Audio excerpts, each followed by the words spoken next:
Assalamualaikum warahmatullahi wabarakatuh. Salam sehat, salam semangat membangun desa, salam Merdesa. Kembali berjumpa dengan channel Merdesa, sebuah channel yang akan bicara tentang desa, tentang pemerintahan desa, dan tentunya tentang masyarakat desa. Terkait dengan kebijakan pemerintahan desa, lika-liku pembangunan desa, dan segala permasalahan yang ada di desa. Kawan-kawan desa dimanapun Anda berada, akhir-akhir ini terbersit sebuah kabar adanya organisasi pemerintahan desa, khususnya organisasi profesi kepala desa, perangkat desa, yaitu ada APDESI, PAPDESI, PBDI, PPDRI, dan terakhir yaitu Kepala Desa Indonesia Bersatu atau KIB, yang kabarnya akan melakukan safari legislasi, silaturahmi legislasi ke aparatur pemerintahan terkait seperti Kementerian Dalam Negeri, Kementerian Desa, dan kabar-kabar juga kepada Presiden serta kepada DPR MPR. Kenapa sih organisasi pemerintah desa, dalam hal ini organisasi profesi kepala desa dan perangkat desa, sering melakukan mediasi, rapat dengar pendapat, usulan-usulan protes, bahkan demo turun ke jalan, padahal dana desa sudah 7 tahun digelontorkan oleh pemerintah, peraturan-peraturan juga sudah dikeluarkan untuk menggawangi kebijakan tersebut. Sebenarnya ada apa? Ternyata kawan-kawan desa dimanapun Anda berada, banyak permasalahan semenjak Undang-Undang Desa Nomor 6 Tahun 2014 disahkan, di mana tujuan luhurnya adalah demi kemakmuran desa, demi kemakmuran masyarakat desa.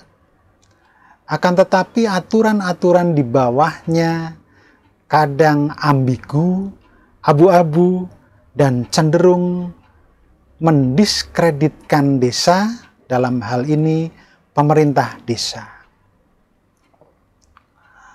Terkadang aturan-aturan tersebut justru mencerabut harkat martabat dan marwah kehormatan desa.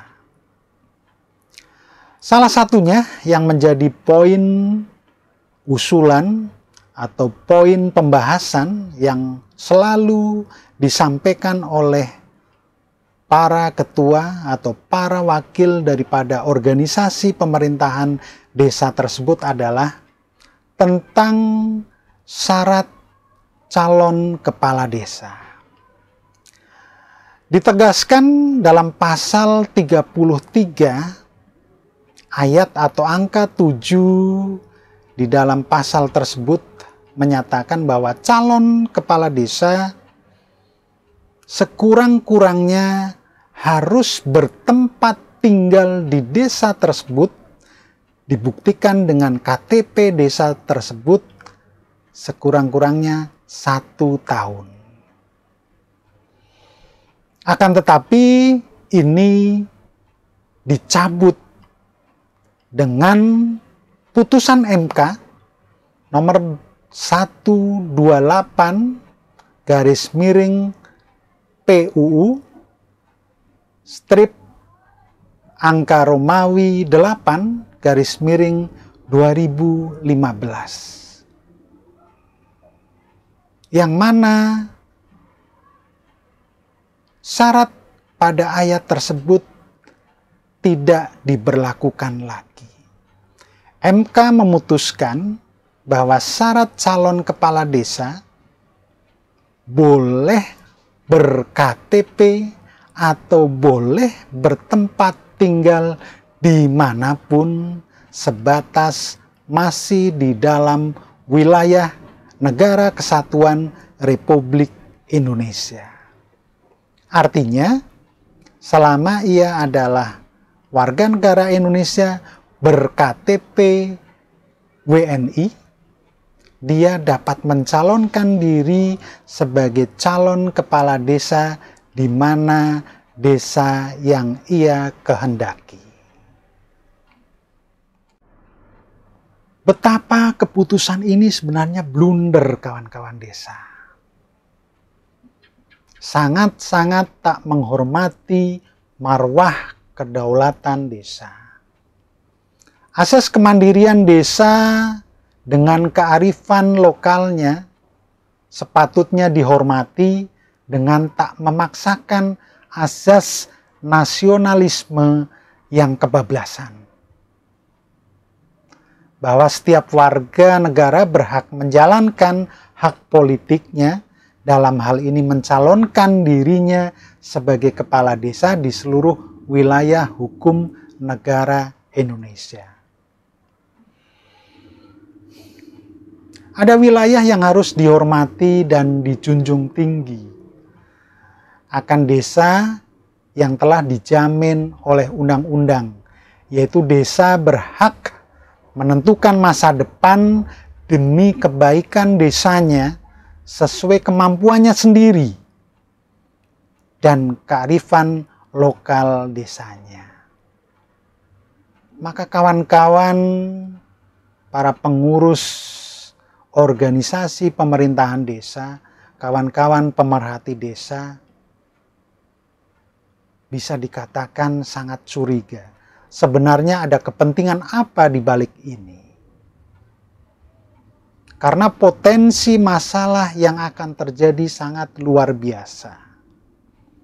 Bayangkan terhadap sebuah desa di kawasan pinggiran, di kawasan hutan rakyat, di kawasan yang kaya akan sumber alam. Ketika warganya di-backup atau didampingi oleh kepala desanya mempertahankan kelestarian alam dengan tidak mengizinkan penambangan, tidak mengizinkan alih fungsi atas hutan mereka, hutan rakyat mereka. Bisa saja pengusaha atau pihak-pihak yang berkepentingan menugaskan seseorang dengan kemampuan modal mereka, maka bisa mencalonkan orang mereka menjadi calon kepala desa di desa tersebut. Bisa dibayangkan dengan kekuatan modal mereka, maka sangat mudah untuk memenangkan pemilihan kepala desa di desa tersebut. Kita tentu tak memungkiri bahwa politik uang masih sangat-sangat berjalan, masih sangat-sangat berlaku di negeri ini. Bahasanya, siapa punya uang akan didukung. Orang Jawa bilang, yang muwur pasti akan makmur, pasti akan panen.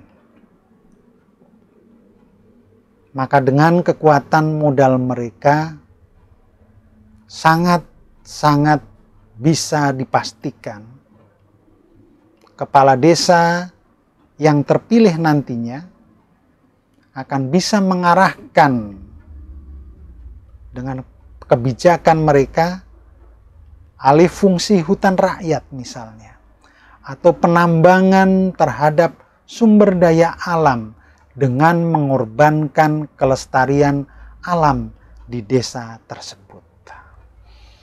Maka kawan-kawan, apakah Anda setuju bila desa Anda dipimpin oleh orang luar desa? Oleh bukan anak desa tersebut. Yang bisa kita pertanyakan sebenarnya tujuan mereka untuk apa? Kalau anak desa asli tentu bisa dipastikan bahwa ia akan mendedikasikan dirinya untuk kemajuan desanya. Tulis komentar Anda di kolom komentar untuk membangun diskusi atas masalah ini.